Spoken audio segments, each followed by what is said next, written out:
नमस्कार. 2 दिवसापूर्वी जो नांदणी गावात एक प्रकार घडला की ज्या गावामध्ये 35 ते 40 वर्षापूर्वी चालत आलेली एक परंपरा मुडीत निघाली. आणि ही परंपरा अशी की त्या गावामध्ये जैन समाजाचा एक मठ होता आणि त्या मठामध्ये एक हत्तीनी महादेवी माधुरी अशा नावाने संबोधली जाणारी एक हत्तीनी होती. या हत्तीनीला 4 वर्षाची असल्यापासून ते 35 ते 40 वर्ष झालं तिचा सांभाळ त्या ठिकाणी चांगल्या प्रकारे केला, चांगल्या प्रकारे करत होते.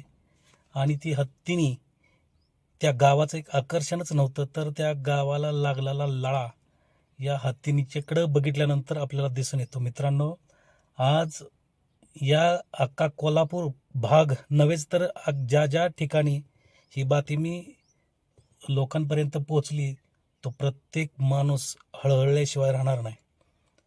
कारण त्या मठाचे अधिपती असणारे आणि ती हत्तीनी की तिला नेण्यासाठी लोक आले होते आणि शेवटची भेट म्हणून या मठाधिपत्यांपाशी हत्तीनीला नेण्यात आलं. त्यावेळेस त्या मठाधिपत्यांचा आक्रोश पाहून प्रत्येकाच्या डोळ्यात पाणी आलं. एवढंच नव्हे तर ती हत्तीनी सुद्धा आपल्या डोळ्यातून अश्रू गळत होती. एवढं मोठं पाप कशासाठी? केवळ आपल्या मुलाच्या हट्टासाठी? जर अनेक लोकांच्या जर यातना यातून डोळ्यातील पाण्याच्या अश्रूतून वाहत होत्या, त्यांच्याकडे पाहिलं तर असं वाटत होतं की जणू काही अख्ख्या गावावरती दुःखाचा डोंगर कोसळलाय. हे कशासाठी? अंबानी साहेब, तुम्हाला एक मी सांगू इच्छितो की तुम्ही तुमच्या ज्या कार्यात असेल त्या सर्वसामान्याचा हातभार लागल्यामुळे तुम्ही आता या पोजवरती गेलेला आहात. एवढा पैसा पाणी तुमच्याकडे आलंय ते सर्वसामान्याच्या माणसाच्या कष्टातून आलेलं आहे. एवढं तुम्ही जाण ठेवा. एवढ्या सगळ्या माणसांचा तुम्हाला आशीर्वाद मिळत होता, आज तोच आशीर्वाद तुम्ही एका क्षणात गमावून टाकला. आणि तीच नांदणी गावाची शान तुम्ही आपल्या मुलाच्या हट्टापायी घेऊन गेला. हे सगळ्यात मोठं दुर्दैव आहे.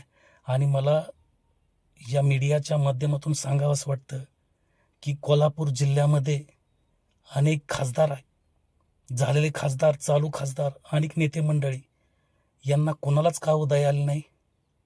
कधी येणार? अरे कधी सर्वसामान्य माणूस उठून पेटणार? हे एवढं मोठी शोकांतिका आहे की जर मोजके नेते सोडले तर त्याचं सांत्वन सुद्धा करायला कुठला नेता आला नाही. ही फार दुर्दैवाची गोष्ट आहे. तरी मला सर्वांना सांगा असं वाटतं की मित्रांनो, या अंबानीवरती बहिष्कार टाका. जे जिओ म्हणून जे आपल्याकडे मीडिया आहे ते सुद्धा संपून टाका. याच्यातूनच आपण एक त्यांना सबक देऊ शकतो आणि त्या हत्तीनीला पण न्याय मिळवू देऊ शकतो. एवढंच मला सांगा वाटतं.